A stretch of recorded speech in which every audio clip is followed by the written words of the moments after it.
बिस्मिल्लाहिर्रहमानिर्रहीम अस्सलाम वालेकुम स्टूडेंट्स। आज हमारा लेक्चर नंबर 28 है और ये हमारा लास्ट लेक्चर है लीनियर अलजेब्रा का। और हम चैप्टर 6 स्टडी कर रहे थे और ये हमारा लास्ट चैप्टर होगा जिसमें हमने inner product of two vectors को लास्ट लेक्चर में हमने डिस्कस किया था। लास्ट लेक्चर में ये हमारा चैप्टर स्टार्ट हुआ था। Length, norm, distance formula, orthogonal basis को हमने डिस्कस किया था। आज हम ऑर्थोगोनल प्रोजेक्शन डिस्कस करेंगे और जैसे हमने ये ऑर्थोगोनल बेसिस डिस्कस की थी इस तरह से हम ऑर्थोनॉर्मल बेसिस इसी से ही आगे लेके चलेंगे। और फिर फाइनली हम ऑर्थोगोनल प्रोजेक्शन बताते हुए और फिर जो फाइनली हम चीज़ डिस्कस करेंगे वो ग्राम स्मिथ प्रोसेस होगा। उसको फिर वहाँ पे हमारा ये वाइंड अप हो जाएगा। अच्छा, अब सबसे पहले जो चीज़ हमने डिस्कस करनी है वो है an orthogonal projection. Orthogonal projection, अब इसमें आपकी अंडरस्टैंडिंग होना ज़रूरी है कि ऑर्थोगोनल प्रोजेक्शन बेसिकली क्या होगी। अब इसका प्रोसेस देख लें। Given a non zero vector u in Rn, आपने Rn है उसमें से एक आपने वेक्टर चूज़ करना है u और आपने इसी Rn में से एक y वेक्टर चूज़ करना होगा, नॉन ज़ीरो वेक्टर। अब वो कहता है consider the problem of decomposing a vector y। अब वो जो y वेक्टर आप दूसरा वेक्टर चूज़ करेंगे उसको आपने डीकम्पोज करना होगा into the sum of two vectors, जिसमें से एक आपके पास ये जो वेक्टर आपने चूज़ किया है अल्फा ऑफ u मीन्स कि ये u वेक्टर का सम मल्टीपल होगा कि उसका स्पैनिंग सेट जैसे हम कहते हैं स्पैनिंग सेट जो कि alpha of u one a multiple of u, इसको हम स्पैनिंग सेट ऑफ यू कहते हैं कि हमें जो y को डीकम्पोज करना है एक को हम स्पैनिंग सेट ऑफ यू की फॉर्म में करेंगे plus the other orthogonal to u, कि दूसरा जो है वो इस u वेक्टर पे ऑर्थोगोनल होगा। अब जरा इसकी पिक्चर देख लें। ये देखें, ये आपके पास है, ये लाइन L है, ये हमारे पास लाइन L है। इस लाइन L पे हमारे पास u वेक्टर था। अब वो कह रहा है कि हमने करना ये है कि एक वेक्टर y हमने लेना है, ये है वो y वेक्टर। इसको जो हमने डिकम्पोज करना है, प्रोजेक्शन फाइंड करना मीन्स कि अब देखें y का प्रोजेक्शन जब आपके पास आएगा इस लाइन L पे तो वो प्रोजेक्शन होगा y कैप। अब ये y कैप चूंकि u लाइन के ऊपर आया है तो इसलिए sum multiple of u spanning set of u के इक्वल होगा। ये कहीं पे भी हो सकता है। अब ठीक है, ये इस अल्फा की वैल्यू आपके पास कुछ भी हो सकती है।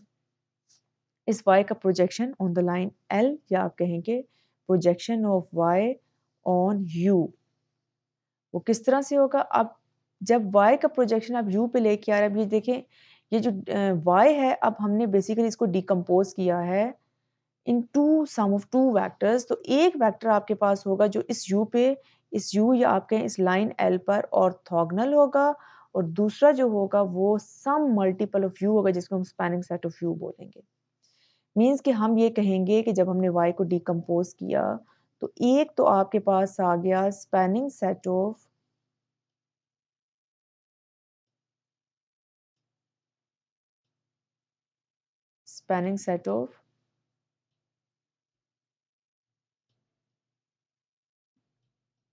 वेक्टर u,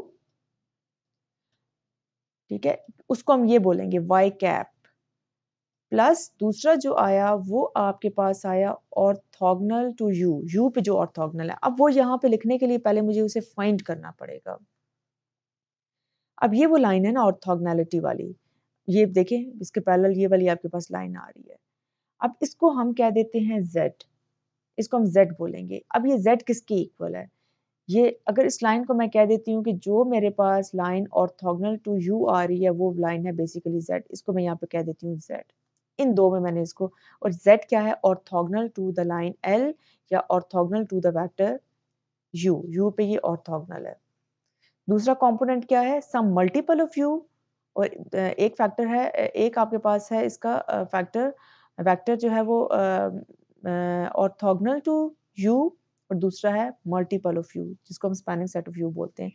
अब ये जो मैंने स्पैनिंग सेट की फॉर्म में लिखा है इसको मैं ऐसे भी कह सकती हूँ कि this is basically y cap, plus इस z को अब मैं क्या कह सकती हूँ, z आपके पास है basically y minus y cap, कि y पॉइंट में से जब आप माइनस करेंगे y कैप को तो आपके पास z आएगा। अच्छा, इसको ज़रा, ये डिस्टेंस है बेसिकली ना, ये डिस्टेंस आपने फाइंड किया y माइनस वाई कैप से आपके पास जो z आया, इसको एक ज़रा हम एग्जांपल में ये चीज़ ज़रा डिस्कस करते हैं। देखिए वो कह रहा है find distance in the figure 3 from y to l, कि अगर आपको y to l distance find करना है, वो basically y minus y cap के इक्वल होगा। तो देखिए y कैप के पॉइंट्स हैं 8 4, y के पॉइंट्स हैं 7 6, तो आपने क्या करना है 8 minus 7 whole square plus 4 minus 6 whole square, क्योंकि इसकी नॉर्म आप फाइंड कर रहे हैं डिस्टेंस में, तो ये अंडर रूट 5 के इक्वल आ रहा है। तो डिस्टेंस फिर अगर आपको फाइंड करना है, ये डिस्टेंस जो ऑर्थोगोनल है इस पे यू वेक्टर पे, तो वो y माइनस वाई कैप से आएगी। तो यही चीज़ हम इस डेफिनेशन में बता रहे हैं। तो स्पैनिंग सेट ऑफ u को मैं y कैप भी बोल सकती हूँ और z को मैं y माइनस वाई कैप बोलूँगी। अब ये देखें, ये जो y माइनस वाई कैप आया है, अगर मैं इसको y कैप को y कैप से कैंसिल कर दूँ तो दोबारा ये y हो जाएगा। तो ये बेसिकली आपके पास ये रिलेशन बना है। अच्छा, इसको मैं y कैप, आप देखिए यहाँ पे इसने y is equal to y cap plus इसको उसने z की फॉर्म में लिख दिया, z की फॉर्म में, कि ये z वेक्टर है बेसिकली जो ऑर्थोगोनल है ऑन द लाइन l। ये y कैप अब क्या हुआ, ये बेसिकली अल्फा ऑफ u हुआ आपके पास, alpha of u for some scalar alpha and z is some vector orthogonal to u। तो ये दो इसमें डिकम्पोज हुआ। अब आपको यहाँ तक यही चीज़ समझनी है कि वो जो डिकम्पोज हुआ into sum of two vectors, तो वो आपके पास टू वेक्टर्स क्या हैं, एक वेक्टर ये वाला है और दूसरा वेक्टर आपके पास ये होगा। अब वो कह रहा है कि अब हमने ये कहा है ना कि ये जो z वेक्टर है ये इस u पे ऑर्थोगोनल है, यही बात हमने बोली है। अब मैं ऐसे करती हूँ कि z is equal to y minus y cap है, वाई कैप की जगह पे मैं अल्फा यू भी पुट कर सकती हूँ यहाँ पे, वाई माइनस अल्फा यू, इसको मैं कह सकती हूँ। मीन्स कि अगर मैं कहूँ तो z को मैं इस तरह से भी लिख सकती हूँ, z is equal to y minus alpha u, ऐसे भी कह सकती हूँ। तो ये जो z वेक्टर है ये u पे ऑर्थोगोनल है। ऑर्थोगोनैलिटी की हमने क्या कंडीशन देखी थी कि अगर z का मैं u के साथ डॉट लूंगी तो रिजल्ट शुड बी 0। तो ये ऑर्थोगोनल होने की कंडीशन है। तो इसका मतलब है अगर मैं z डॉट u ले लूँ, मीन्स कि अगर मैं यहाँ पे ये कहूँ कि z को मैं का डॉट प्रोडक्ट u के साथ लूँगी तो दिस इज इक्वल्स टू 0। तो अब z की जगह पे मैं y minus alpha of u put कर रही हूँ, y minus alpha of u dot u। अब y को आप ब्रैकेट्स जो हैं वो ओपन करके y को u के साथ ले लें, minus alpha u dot alpha, आप इसको बाहर भी ले सकते हैं क्योंकि हमने ये प्रॉपर्टीज़ की देखी है, अल्फा u डॉट u है तो आप अल्फा बाहर ले लें। अच्छा, अब ज़रा आप इस इक्वेशन को इक्वेट कर लें, इसको इक्वल्स टू 0 रख के, क्योंकि ये 0 के इक्वल आपके पास आ रहा है। तो अल्फा आप y डॉट u को राइट साइड पे ले जाएं, y dot u is equals to alpha u dot u आ जाएगा। तो अल्फा की वैल्यू क्या बनेगी, y dot u divided by u dot u। And तो फिर वो कह रहा है अगर अल्फा की वैल्यू ये आएगी तो अब ये जो y कैप है ये किसके इक्वल होगा, अल्फा ऑफ u है ना, तो आपने सिंपल इस अल्फा के साथ u को मल्टीप्लाई करना है। अब ये जो हमने सारा प्रोसेस किया ये हमने क्यों किया, ये हमने y कैप क्या फाइंड किया, ये बेसिकली y का प्रोजेक्शन है। y कैप क्या है, इनफैक्ट ग्राफिकली अगर हम देखें तो ये y का प्रोजेक्शन है ऑन द लाइन l या ऑन द वेक्टर u, दोनों में से आप कुछ भी कह सकते हैं। तो देखें y cap is equal to the orthogonal projection of y on the line l, और इसको आप यहाँ पे u l की जगह पे u से भी रिप्लेस कर सकते हैं, u वेक्टर से, projection of y on the vector u और या फिर on the line l is equals to, आपके पास ये चीज़ आ जाएगी y कैप। तो ये अब ये हमारे पास डेफिनेशन है प्रोजेक्शन की। अब इसको हम जरा एक एग्जांपल पे ट्राई कर लेते हैं। एग्जांपल 3 देखें, y आपको गिवन है and u vector find the orthogonal projection of y onto u। एक चीज़ इसने ये बोली है ऑर्थोगोनल प्रोजेक्शन फाइंड करें, तो हमने फॉर्मूला यूज़ करना है। ये अगर आप गौर करें तो ये वही है जो हमने c कांस्टेंट्स लिए थे लास्ट लेक्चर में, जो वेट्स हमने लिए थे। तो ये आपके पास y dot u divided by, इसको हम नॉर्म ऑफ u भी कह सकते हैं, multiply by the vector u। ये आपके पास फॉर्मूला है प्रोजेक्शन का। ये बेसिकली क्या है, आप इसको लिख सकते हैं projection of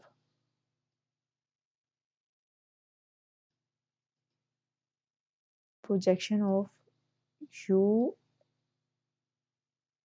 projection of sorry y projection of y on u, कि अब इसकी जगह पे आप बेशक l लिख लें, projection of y on u या प्रोजेक्शन ऑफ y ऑन, क्योंकि u आपके पास लाइन पे है, l, इसको l भी आप बोल सकते हैं, ये y कैप के इक्वल है। तो आपने सिंपल क्या करना है, y dot U divided by U dot U आपको फाइंड करना है, ये हमने फाइंड कर लिया है, और साथ मल्टीप्लाई बाई यू वेक्टर, तो ये आपके पास प्रोजेक्शन भी आपके पास एक वेक्टर ही है, तो ये 8 4 आपके पास आंसर आ गया है। नेक्स्ट इसकी डिमांड क्या है, then write y as the sum of two orthogonal vectors, कि y को अब आप टू ऑर्थोगोनल वेक्टर्स की फॉर्म में लिखें as a sum of two orthogonal vectors, जिसको हमने डिकम्पोज किया था। हमने क्या कहा था, y एक इसकी टर्म बनेगी स्पैनिंग सेट ऑफ u, जिसको हमने अल्फा ऑफ u कहा था, जिसको अल्फा ऑफ u भी हमने कहा था, हमने उसको y कैप भी बोला था, मींस कि प्रोजेक्शन जो हमने कहा था कि y can be written as a projection of y on to u plus the z vector, वो जो और वन ऑर्थोगोनल टू u, वो जो z वेक्टर था, z किसके इक्वल था, z फाइंड करने के लिए हमें y में से प्रोजेक्शन को माइनस करना पड़ेगा, y में से हम y कैप को माइनस करेंगे तभी z आएगा ना, ये जैसे अभी हमने ग्राफिकली यहाँ पे कहा था z किसके इक्वल है, y माइनस y कैप के। तो जब हमारे पास प्रोजेक्शन आ चुका तो हम y में से, y हमें गिवन है, हम y में से इस प्रोजेक्शन को माइनस कर देंगे, तो हमारे पास दूसरा, इसकी दूसरी आप कह लें कि सेकेंड वैक्टर आ जाएगा, जैसे हम सम ऑफ हमने टू वैक्टर्स बोला था, तो उस सेकेंड वैक्टर हमारे पास आ जाएगा। एक वैक्टर हमारे पास ये है प्रोजेक्शन की फॉर्म में, और दूसरा y जो है वो y कैप प्लस z की फॉर्म में आया था, तो z का ये फॉर्मूला है और y का ये प्रोजेक्शन वाला फॉर्मूला y कैप का, तो ये हमने फाइंड कर लिया है। अच्छा, अब वो कह रहा है कि यही जो अब हमने जो प्रोजेक्शन अभी यहाँ पे जो हमने किया, अगर सपोज हमारे पास टू लाइंस के ऊपर हम प्रोजेक्शन चेक करते हैं, लाइक अब ये देखें, अगर मैं इस ये जो y वेक्टर है, इसको अगर मैं कहती हूँ कि इसका प्रोजेक्शन मैं चेक करती हूँ ऑन u1 वेक्टर, और फिर मैं इसी तरह से ऑन u2 वेक्टर। अब u1 में जो इसका y का जो प्रोजेक्शन आ रहा है, उसको मैं y1 कैप बोल देती हूँ, और y का जो प्रोजेक्शन u2 के ऊपर है, उसको मैं y2 कैप बोल दूंगी। तो बेसिकली आपके पास जो y होगा, y cap, this will be equals to y1 cap plus y2 cap, y2 cap, ये इसके इक्वल होगा। A vector decomposed into the sum of two projections, दो प्रोजेक्शन में डिकम्पोज हुआ हुआ वेक्टर। अच्छा, अब वो कह रहा है कि ये आपके पास सम ऑफ टू वेक्टर्स हो जाएगा। अब आपने क्या करना है, वही फॉर्मूला आपने अप्लाई करना होगा, एक दफ़ा आपने u1 के अकॉर्डिंगली, क्योंकि u1 लाइन के ऊपर प्रोजेक्शन हो रहा है, फिर आपने यही फॉर्मूला u2 लाइन के अकॉर्डिंगली आपने करना है। तो आप उसका सम करेंगे तो आपके पास y आ जाएगा, प्रोजेक्शन आ जाएगा। तो ये हमारे पास y, हमने जैसे कहा था y, any y into R2 can be written in the form of C1 U1 plus C2 U2, इसको आप C1, इसको C2 कह दें। तो y is equal to y1 cap plus y2 cap, projection of y on u1, projection of y on to u2, तो ये आपके पास आ जाएगा y is equal to y1 cap plus y2 cap. अच्छा, नेक्स्ट जो है वो हम डिस्कस करते हैं, हमने orthogonal sets last time discuss किए थे कि अगर आपको जो सेट ऑफ वेक्टर्स गिवन हैं, आप जैसे आपके पास ये सेट ऑफ वेक्टर्स हैं, तो अगर आप उसमें distinct possible set of vectors two two के पेयर्स लेते हैं, उनका अगर आपके पास जो इनर प्रोडक्ट है वो इक्वल टू ज़ीरो आ जाता है, डॉट प्रोडक्ट इसको हम क्या बोलते हैं, तो तमाम वेक्टर्स का एक भी इसमें ऐसा नहीं होना चाहिए पेयर जिसका dot product equals to zero ना आए, तो वो कहते हैं कि वो ऑर्थोगोनल सेट्स होते हैं। अब ऑर्थोनॉर्मल सेट्स हैं, ऑर्थोनॉर्मल सेट में जो फर्स्ट कंडीशन है वो तो वही रहेगी, कि आप ये कहेंगे कि जो सपोज जैसे ये हमारे पास एग्जांपल है v1 v2 v3 is an orthonormal basis, वो कहता है शो करें, तो हम v1 v2 इनके डिस्टिंक्ट जो पेयर्स बनेंगे उनके डॉट प्रोडक्ट्स लेंगे तो वो हमारे पास जीरो के इक्वल आ गए हैं। तो ये फर्स्ट कंडीशन तो इसमें ऑर्थोगोनल वाली है। ऑर्थोनॉर्मल बेसिस के सेट के लिए हम क्या करेंगे कि एक कंडीशन और इसमें ऐड कर देंगे, वो ये होगी कि जो हर इसमें वेक्टर आ रहा है, each vector itself is a unit vector, कि v1 का अगर आप नॉर्म लेते हैं और उसका स्क्वायर लेते हैं वो 1 के इक्वल है, v2 का आप नॉर्म लेते हैं, ये बेसिकली क्या है, ये आपके पास नॉर्म ही है, इसको मैं v1 ऑफ नॉर्म की फॉर्म में, नॉर्म का स्क्वायर इसकी फॉर्म में मैं लिख सकती हूँ, तो ये भी 1 के इक्वल, इस तरह से v2 नॉर्म स्क्वायर 1 के इक्वल है, v3 नॉर्म स्क्वायर 1 के इक्वल। अगर इसमें से एक भी जो है वो यूनिट वेक्टर नहीं बनता, तो ये ऑर्थोगोनल सेट नहीं बनेगा। ऑर्थोनॉर्मल सेट नहीं बनेगा। ऑर्थोगोनल सेट तो वो यहाँ पे इस फर्स्ट वाले स्टेप में बन गए। तो स्टेप 2 आपको इसके लिए करना पड़ेगा। तो वो कह रहा है कि अगर ये दोनों स्टेप्स इसके क्लियर हो जाते हैं तो V1, V2, V3 is an orthonormal set. तो वो कह रहा है कि वो जो ऑर्थोनॉर्मल सेट का उसने यहाँ तक डिफाइन कर दिया। अब वो ऑर्थोनॉर्मल बेसिस की बात करें, if W is a subspace spanned by such a set then we U1 up to UP is an orthonormal basis for W, कि वो अगर से स्पैन हो रहा है तो। अच्छा, अब नेक्स्ट जो है वो हमारा लास्ट जो टॉपिक है वो ग्राहम स्मिथ प्रोसेस। इसमें वो कह रहा है कि ये बेसिकली एक सिंपल आपके पास एल्गोरिथम है for producing an orthogonal and orthonormal basis. Orthogonal और orthonormal basis for any non zero subspace of Rn। आपको ये प्रोसेस केयरफुली देखना है। इसमें बेसिकली प्रोजेक्शन वाला कॉन्सेप्ट आ रहा है। गिवन अ बेसिस, आपको सेट ऑफ वेक्टर्स गिवन है बेसिस फॉर्म में फॉर जो बेसिस फॉर्म करें, given a basis x1 up to xp for a non zero subspace W of Rn define. वो कह रहा है कि अब बेसिकली आप जो ऑर्थोनॉर्मल बेसिस इसकी फॉर्म कर रहे हैं वो V1, V2, V3 up to इसके कोरस्पॉन्डिंगली आप करेंगे। V1 इक्वल होगा x1 के, V2 किसके इक्वल होगा, V2 is equal to x2 minus, अब ये आप क्या फाइंड कर रहे हैं कि प्रोजेक्शन आप फाइंड कर रहे हैं, projection of x2 on V1। तो ये आप प्रोजेक्शन फाइंड कर रहे हैं।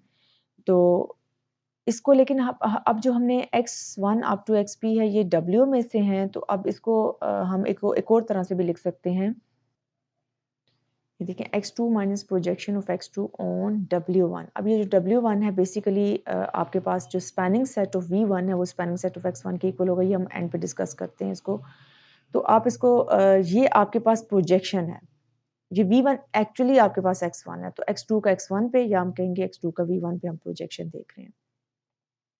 V3 is equal to x3 minus x3 dot. अब ये आप देखते जाएं कि ये जो एल्गोरिथम है इसमें अब आपने V3 is equal to x3 minus, अब आपने x3 का प्रोजेक्शन V1 पे और फिर आपने x3 का प्रोजेक्शन V2 पे, ये आपने दोनों आपने माइनस करने हैं, सब्ट्रैक्ट करने हैं। इस तरह से जब V4 आएगा तो V4 is equal to x4 minus, फिर आपने एक्स ऑफ 4 का प्रोजेक्शन जो है वो V3 के अकॉर्डिंगली, फिर x3 का प्रोजेक्शन ऑन V2, x3 का प्रोजेक्शन ऑन V1, तीनों आप माइनस करेंगे अप टू सो ऑन। आप ये देखें VP इसने एक फाइनल वेक्टर ले लिया कि आपके पास अगर VP की आप बात करेंगे तो देखें XP का प्रोजेक्शन ऑन V1, XP का प्रोजेक्शन ऑन V2, XP का प्रोजेक्शन ऑन VP माइनस 1 तक आपने जाना है, क्योंकि P तो आप फाइंड कर रहे हैं। अब वो कह रहा है देन ये जो सेट ऑफ वेक्टर्स हैं V1 up to VP is an orthogonal basis for W। तो वो कह रहे हैं कि ये जो सेट ऑफ वेक्टर्स आपने यहाँ से जो प्रोड्यूस किए हैं ये ऑर्थोगोनल बेसिस होंगी फॉर W के लिए। तो यही ऑर्थोगोनल बेसिस, ये जो सेट ऑफ वेक्टर्स थे सब स्पेस फॉर Rn, इससे जब आप ऑर्थोगोनल बेसिस या ऑर्थोनॉर्मल बेसिस आप प्रूव करते हैं, ऑर्थोनॉर्मल के लिए फिर एक कंडीशन एक्स्ट्रा आ जाती है। याद रखें कि ये ऑर्थोगोनल, ये भी ऑर्थोगोनल बेसिस जो है प्रोड्यूस हुई है फॉर W। तो इस प्रोसेस को हम ग्राहम स्मिथ प्रोसेस कहते हैं। तो इसमें प्रोजेक्शन जो है हम प्रीवियस वेक्टर्स का जो है वो लेते जाते हैं। स्पैनिंग सेट ऑफ, अब वो कहता है in addition spanning set of V1 up to VK is equal to the spanning set of X1 up to XK। तो उनके स्पैनिंग सेट्स जो हैं वो कह रहा है कि सेम होंगे, इक्वल होंगे। तो यहाँ पे फिर हम spanning set of V1 equal to spanning set of X1 भी बोल सकते हैं। इसके साथ यहाँ पे हम लिख सकते हैं। अच्छा, अब अगर वो ऑर्थोनॉर्मल बेसिस की यहाँ पे बात करता है तो अब हम क्या करेंगे कि ये ऑर्थोगोनल बेसिस हमारे पास बनी है, उसके लिए हमने इंडिविजुअली हर वेक्टर की नॉर्म लेनी है। जो भी हमारे पास आंसर आएगा उसके हम नॉर्म लेंगे, नॉर्म का स्क्वायर लेंगे तो हम देखेंगे कि क्या वो यूनिट वेक्टर बनता है। मीन्स कि इसमें ये जो सेट ऑफ वेक्टर्स जो हैं जो ऑर्थोगोनल बेसिस बना रही हैं W के लिए, इसमें से हर वेक्टर जो है वो यूनिट वेक्टर होना मस्ट है। तो यही बेसिस आपकी ऑर्थोनॉर्मल बेसिस बन जाएंगी। अच्छा, अब हम एग्जांपल डिस्कस करते हैं। Let W is equals to spanning set of x1 x2 where x1 x2 आपको वेक्टर्स गिवन है, construct N orthogonal basis V1 V2 for W। तो स्टेप 1 क्या है, आपने V1 को x1 के इक्वल ले लेना है, V2 is equals to x2 minus projection of x2 on W1। तो ये आपके पास W1 आप कहते हैं क्योंकि W1 में सिर्फ और सिर्फ आप V1 की बात कर रहे हैं। आप W1 में से V1 की बात कर रहे हैं, ठीक है? कि अगर मैं यहाँ पे लिखना चाहूँ तो मैं ये भी लिख सकती हूँ स्पैनिंग सेट ऑफ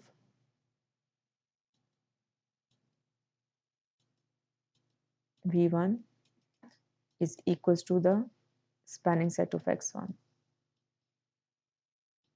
ये इसके इक्वल होता है स्पैनिंग सेट ऑफ X1। तो अब अगर मैं स्पैनिंग सेट में एक ही वेक्टर की बात करूँ V1 की, तो उसको मैं सपोज करती हूँ कि वो W1 है मेरे पास, projection of X2 on W1। तो अब हमने सिंपल इसमें इसका फॉर्मूला जो है वो हमने सब्स्टिट्यूट करना है, X2 dot V1 divided by V1 norm multiply by V1 vector, जो प्रोजेक्शन का फॉर्मूला है, और उसमें हम उसी तरह से डॉट प्रोडक्ट्स लेके सब्स्टिट्यूशंस कर लेंगे। ये हमारे पास V2 का आंसर आ गया है। तो हमने V1 V2 ऑर्थोगोनल बेसिस जो है वो फॉर्म कर ली। अगर यहाँ पे देखें, इस क्वेश्चन में मेंशन नहीं है कि आपने ग्राहम स्मिथ प्रोसेस ही यूज़ करना है, क्योंकि बेसिकली जब आपसे सिंपल कहा जाता है कि आप ऑर्थोगोनल बेसिस फॉर्म करें W की, W is equal to the spanning set of X1 X2, तो आपने ऑर्थोगोनल बेसिस फॉर्म करने के लिए ग्राहम स्मिथ प्रोसेस जो है वो यूज़ करना है।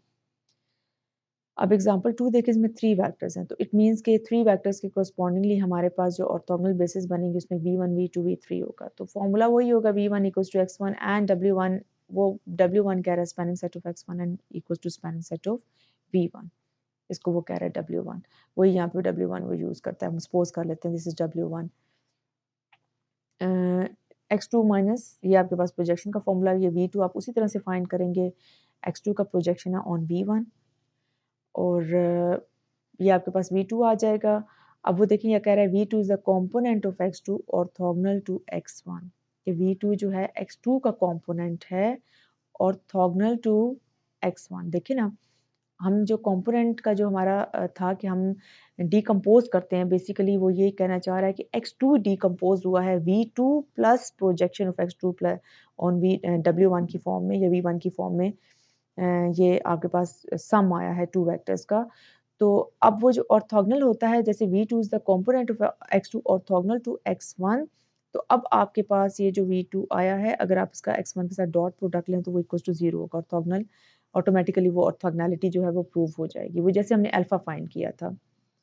एंड V1 V2, अब वो कह रहे हैं ये जो सेट ऑफ वेक्टर्स, अब आपके पास 2 वेक्टर्स हो चुके हैं, तो is an orthogonal basis for the subspace W2 spanned by X1 and X2। तो अब वो कह रहा है ये सेट ऑफ वेक्टर्स जो हैं ये ऑर्थोगोनल बेसिस होंगी किसके लिए, W2 spanned by X1 and X2। अभी एक वेक्टर हमारा रहता है, जैसे यहाँ पे अगर मैं कह दूं कि V1 जो है वो V1 जो है वो ऑर्थोगोनल बेसिस फॉर्म कर रहा है for the subspace of W1 spend by the vector X1। तो ये W1 का कॉन्सेप्ट यहाँ पे बेसिकली ये है। अच्छा, अब वो कह रहा है कि थर्ड वेक्टर आपको V3 फाइंड करना है। V3 projection of X3 on W2 is equals to, वो कह रहा है कि वो आपके पास इसके इक्वल होगा। पहले आप ऐसे करें कि इसका, क्योंकि इसमें कैलकुलेशंस हैं, आप प्रोजेक्शन फाइंड पहले कर लें। अगर आप नहीं भी करते तो कोई मसला नहीं है, आप इसको V3 is equals to X3 minus projection of X3 on W2 भी आप लिख सकते हैं, क्योंकि W2 अब आपके पास किसके इक्वल होगा। यहाँ पे अगर आप W2 लिखते हैं, W2 is equals to spanning set of X1 X2 is equals to spanning set of V1 V2। तो ये आपके पास यहाँ पे projection of X3 on W2 आपके पास आ जाएगा, क्योंकि W2 में फिर आपके पास V1 के पे आप इंडिविजुअल प्रोजेक्शन ले रहे हैं, फिर V2 पे आप इंडिविजुअल प्रोजेक्शन ले रहे हैं, क्योंकि W2 में ये दोनों वेक्टर्स आ रहे हैं spanning set of V1 V2।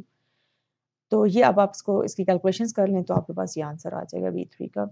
अब V1 V2 V3 आपके पास जो 3 आपके पास सेट ऑफ वेक्टर्स आए हैं, ये बेसिकली ऑर्थोगोनल बेसिस फॉर्म कर रहे हैं for the given W, subspace W। अच्छा, अब ये जो नेक्स्ट एग्जांपल है, ये बेसिकली आप कह लें कि जो एग्जांपल 1 है जिसमें ऑर्थोगोनल बेसिस कहा था, अब यहाँ पे वो ऑर्थोगोनल बेसिस की जगह पे ऑर्थोनॉर्मल बेसिस कह देगा, तो स्टार्ट का प्रोसेस V1 V2 फाइंड करने का तो यही होगा, लेकिन इसमें एक एक्स्ट्रा स्टेप क्या होगा वो एग्जांपल 3 में बता रहे हैं। Example 1 constructed the orthogonal basis, कि उसने एक ऑर्थोगोनल बेसिस कंस्ट्रक्ट की थी, और हम कंस्ट्रक्ट करेंगे orthonormal basis of V1 V2। तो उसके लिए हमने वो प्रोसेस करने के बाद जब हमने V1 V2 फाइंड कर लिया है, ये आपके पास ऑर्थोगोनल बेसिस आई थी, ये रिजल्ट्स आए थे। आपने सिंपल क्या करना है कि आपने इसको नॉर्मलाइज़ करके इसको न्यू वेक्टर का नाम दे दें, कि आपने नॉर्मलाइज़ करना क्या होता है बेसिकली, यूनिट वेक्टर फाइंड करना। तो आप v1 divided by v1 cap, इसको आप इस तरह से भी ले सकते हैं, v1 ऑफ कैप की फॉर्म में भी ले सकते हैं। यूनिट वेक्टर को हम ऐसे भी रिप्रेजेंट करते हैं, तो आप इसको v2 ऑफ कैप की फॉर्म में भी ले सकते हैं। मीन्स कि अगर आप u2 की जगह पे लेना चाह रहे हैं तो मैं इसको यहाँ पे इक्वल कह देती हूँ। v1 cap is equal to v1 divided by v1 norm. तो ये आपके पास ऑर्थोनॉर्मल बेसिस जो है वो कंस्ट्रक्ट हो गई हैं ग्राम स्मिथ प्रोसेस से। अब ये देखें, ये लास्ट एग्जांपल है, इसमें इसने कहा है कि ऑर्थोनॉर्मल बेसिस जो है वो W के लिए आप कंस्ट्रक्ट करें। वही आपके पास अगर इसको हम एग्जांपल 1 और एग्जांपल 3 को हम कंबाइन करें तो वो बेसिकली यहाँ पे इस क्वेश्चन में डिस्कस हो रहा है कि v1 is equal to x1, v2 is equal to x2 minus projection of x2 on v1, या W1 हम कह देंगे यहाँ पे। So x1 x2 is already orthogonal. अब वो कह रहा है कि ये आपके पास ऑर्थोगोनल है, सो हमें इसे नॉर्मलाइज करना पड़ेगा वेक्टर्स को ऑर्थोनॉर्मल बनाने के लिए। ऑर्थोगोनल तो ये आपके पास आ गया, u1 जो है वो उसको आप नॉर्मलाइज करें, मैं यहाँ पे भी आप v1 कैप ले सकते हैं। ये नॉर्मलाइज करने के बाद आपके पास ये u1 u2 या आप कह दें कि आपके पास यहाँ पे v1 कैप v2 कैप जो आपके पास आएगा, ये basically N orthonormal basis for W। तो ये टोटल जो है ग्राम स्मिथ प्रोसेस है और ये बहुत इजी है। इसमें जब आपको प्रोजेक्शन वाला कॉन्सेप्ट समझ आ जाएगा तो आपको ये इजीली समझ आ जाएगा। ये प्रैक्टिस प्रॉब्लम्स हैं। फोर्थ एडिशन में से 6.2 हमारी उस दिन कंप्लीट नहीं हुई थी लास्ट लेक्चर में। तो जो ऑर्थोनॉर्मल वाले क्वेश्चंस हैं वो अभी हमारे रहते हैं, और जो प्रोजेक्शन वाला कॉन्सेप्ट है और ऑर्थोनॉर्मल वाला वो इन क्वेश्चंस में आप इसकी प्रैक्टिस कर लीजिएगा। अगर आप इन दोनों की प्रैक्टिस नहीं भी करते 6.2 में तो 6.4 में जाके प्रैक्टिस हो जाएगी। लेकिन आप कोशिश करें कि जो प्रोजेक्शन वाला कॉन्सेप्ट है उसके आप 2-3 क्वेश्चन ज़रूर सॉल्व कर लें ताकि वो आपको क्लियर हो जाए। इस तरह से आपको 6.4 में कोई प्रॉब्लम नहीं होगी। बाकी ऑर्थोनॉर्मल वाला जो कॉन्सेप्ट है वो आपको ऑटोमेटिकली क्वेश्चंस में आ जाएगा।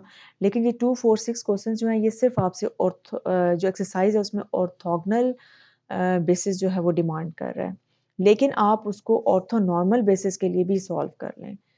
मीन्स कि उसमें आप एक स्टेप एक्स्ट्रा कर लें कि आप उसको नॉर्मलाइज भी कर लें ताकि वो आपको याद रहे कि आप अगर आपको ऑर्थोगोनल ग्राम स्मिथ प्रोसेस से ऑर्थोनॉर्मल बेसिस अगर आपको प्रोड्यूस करनी है फॉर द सबस्पेस W, तो उसके लिए आपको यूनिट वेक्टर्स बनाना पड़ेगा हर वेक्टर को। स्टूडेंट्स, यहाँ पे हमारा 6 चैप्टर भी एंड हो गया और साथ ही हमारा कोर्स भी एंड हो गया।